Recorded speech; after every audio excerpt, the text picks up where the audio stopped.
en este estudio de Europol, presentado en Bruselas y basado en datos aportados por los Estados miembros de la Unión Europea, es un paso importante para entender cómo funcionan estas redes criminales y cuáles son sus capacidades. Saludamos a Jesús Palomo, vicepresidente de FIADIS, Fundación para la Investigación Aplicada en Delincuencia y Seguridad, y catedrático además de Finanzas en la Universidad Rey Juan Carlos. Buenas tardes. Buenas tardes, encantado de estar con ustedes. La agencia Europol, como hemos dicho, ha identificado 821 redes de delincuencia organizada muy amenazantes para la Unión Europea. De estas, muchas se encuentran activas en España. ¿Nos podría explicar cómo funcionan estas redes y por qué se consideran muy amenazantes? Pues el fenómeno es complejo. España ya desde hace más de 10 años ha sido una puerta de entrada en Europa, ¿no? De un tráfico de drogas y presencia de distintas redes criminales. Y eso ha ido generando, digamos, una serie de relaciones que al final han terminado en la situación actual. De hecho, en el informe se ha destacado esas características, ¿no? Que son ágiles, que son redes sin fronteras, que controlan el territorio y que además son muy destructivas tanto para la sociedad como para la economía.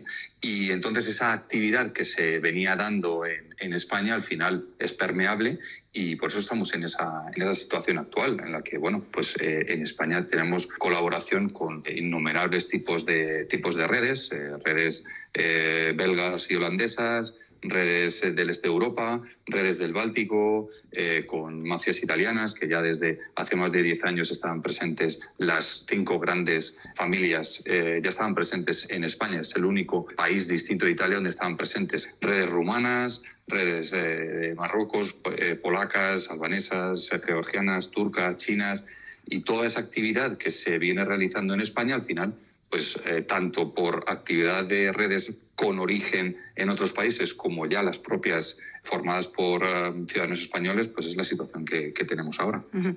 El 86% de las redes criminales mapeadas, según este informe de Europol, utilizan estructuras empresariales legales, la gran mayoría en la Unión Europea.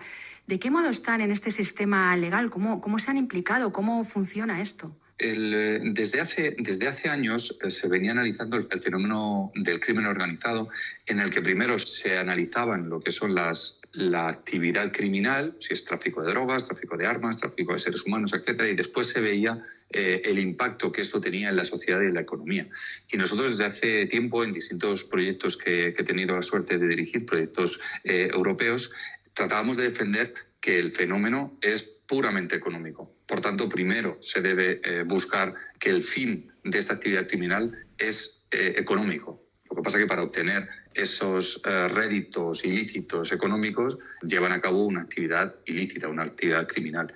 Por tanto, ¿cómo funcionan? Pues básicamente se buscan sectores que puedan ser intensivos en efectivo para realizar labores de blanqueo, sectores como por ejemplo la construcción, sectores como hoteles, restauración, el ocio en general, logística, porque va asociado al tráfico propio que puedan realizar.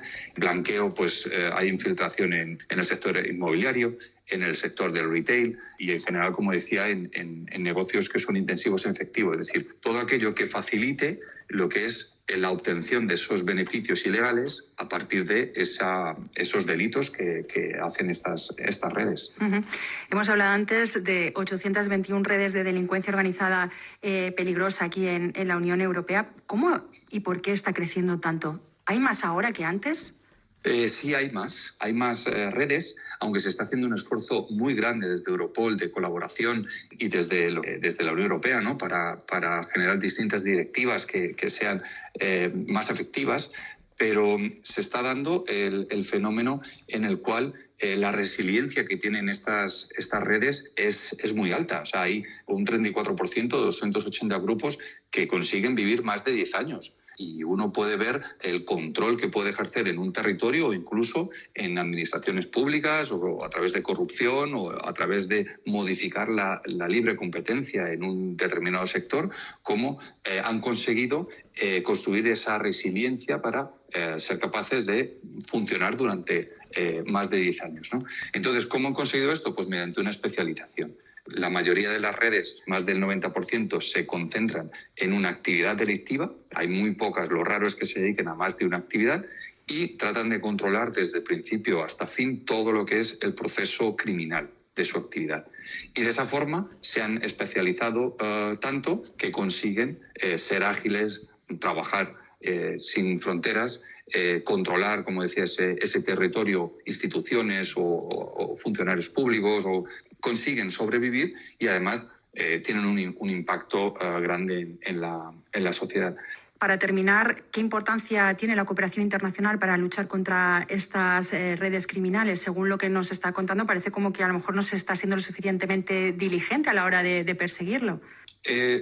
Yo reconozco los esfuerzos que se están realizando y son muy intensos. Y he sido testigo de primera mano, he estado presente en discusiones y en plataformas que han llevado las buenas prácticas que hay en los distintos países para intentar mejorar, ¿no? Y se está haciendo muchísimo, pero es necesario cooperar más. Es necesario cooperar entre una cooperación internacional, ya no solo a nivel de la Unión Europea, sino cooperar con otros países, porque hay redes, por ejemplo, redes colombianas, las cuales tienen mucho intercambio criminal con la Unión Europea, y nadie mejor que la sociedad para ayudar, en este caso a las fuerzas de seguridad del Estado y a las investigaciones judiciales. La sociedad civil puede contribuir mucho. Lo que pasa es que tenemos que luchar con el miedo que muchas veces pueden ejercer estas redes ante distintas comunicaciones que se puedan realizar sobre actos delictivos. También hay un enfoque administrativo que es formar a agentes de la administración pública para detectar actividades que son dudosas, que pueden degenerar en una creación de empresas que luego después solo se van a utilizar como empresas pantalla. Es decir, que el enfoque tiene que ser mucho más global, en el que no solo las fuerzas y cuerpos de seguridad del Estado y la Policía Judicial actúe, sino además otras entidades que permitan reducir esa flexibilidad que han conseguido las redes criminales y que por